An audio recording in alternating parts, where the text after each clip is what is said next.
Sir, आगामी जे पावसाळा येणार आहे, त्या पावसाच्या अभावी जे आज म्हणजे अनेक अडचणींचा सामना आहे. ते अनेक वेळा विद्युत खंडित होते. त्या संदर्भात आपली काय योजना आहे, उपाययोजना चालू आहेत त्याच्या? नमस्कार. वाशिम महावितरण आपले स्वागत करीत आहेत. सर, वाशिम जिल्ह्यात सद्यस्थितीत सुमारे 2.25 लाख ग्राहकांना, त्यामधील 70,000 शेतकऱ्यांना दर्जेदार आणि चांगला वीज पुरवठा देण्याकरता महावितरण कटिबद्ध आहे. त्याकरिता महावितरणचे सद्यस्थितीत 66 उपकेंद्र कार्यान्वित असून त्यामध्ये आम्ही 6 उपकेंद्राची भर घालत आहोत आणि अशा एकत्रित 72 उपकेंद्र येणाऱ्या सगळ्या उपकेंद्राचं हे पकडता 72 उपकेंद्राद्वारे सर्व ग्राहकांना अविरत अखंडित वीज पुरवठा देण्यासाठी महावितरण बांधील आहे. त्याकरिता जे आमच्या ज्या सगळ्या वाहिन्या आहेत त्या 33 केव्ही वाहिनी, 11 केव्ही वाहिनी, लघुदाब वाहिनी या सगळ्या आपल्या नैसर्गिकच्या संपर्कात असतात. डोंगर दऱ्यातून आणि गावाखेड्यातून या जात असतात, रोडाच्या बाजून जात असतात. यामध्ये वर्षभरात बहुतांश ठिकाणी ही नैसर्गिकरित्या झाडांची वाढ झालेली असते.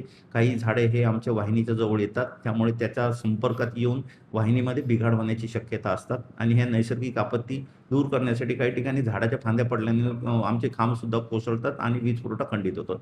यासाठी महावितरण हे ॲक्शन मोडमध्ये आलेलं आहे आणि तातडीने आम्ही म्हणजे सुरुवातीलाच याची दखल घेऊन मार्चपासूनच आम्ही यांचे सगळे सर्व्हे सुरू केलेले आहेत. आमच्याकडे असणाऱ्या 40-33 केव्ही वाहिनीचे आम्ही संपूर्ण सर्व्हे केलेले आहेत. आवश्यक त्या ठिकाणी कुठे कुठे काम करायचे, याच्या उपाययोजना काय करायचे याचं आमचं नियोजन झालेलं आहे आणि या उपाययोजना करण्यासाठी आम्ही वाशिम विभागातर्फे कंत्राटदाराची नेमणूक करण्यात आलेली आहे आणि वीज पुरवठा सकाळी 6 ते 12 या कालावधीत, कारण उन्हाची तीव्रता पाहता आम्ही सूचना दिलेल्या आहे की दुपारच्या कालावधीत कुठलाही वीज पुरवठा खंडित करण्यात येत नाही. 6 ते 12 या कालावधीत हा वीज पुरवठा मेंटेनन्सच्या कामासाठी, देखभाल दुरुस्तीच्या कामासाठी खंडित करून ज्या ठिकाणी आम्हाला ते वृक्ष आढळले, झाडाच्या फांद्या आढळल्या, याचं फांद्या तोडण्याचं काम आम्ही हाती घेतलेलं आहे आणि हा मे महिना आम्हाला मेंटेनन्ससाठी मिळणार असल्यामुळं यामध्ये आम्ही सर्व ज्या आढळून आलेल्या आणि ज्या ठिकाणी अपघात होण्याची शक्यता आहे किंवा ज्या ठिकाणी पोल पडण्याची शक्यता आहे किंवा झाडामुळे वाहिनी बंद पडण्याची शक्यता आहे, याचं प्रिव्हेंटिव्ह मेंटेनन्स सुरू केलेलं आहे.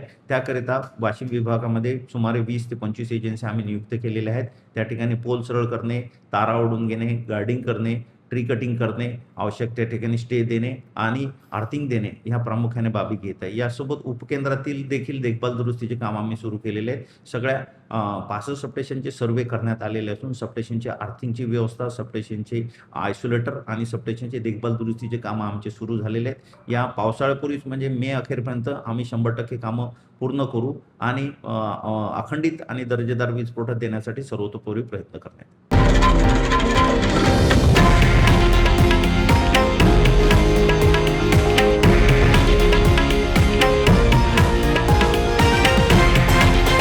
हे आहे देशातील नंबर 1 न्यूज नेटवर्क आणि आपण पाहत आहात TV9 मराठी, एकमेव.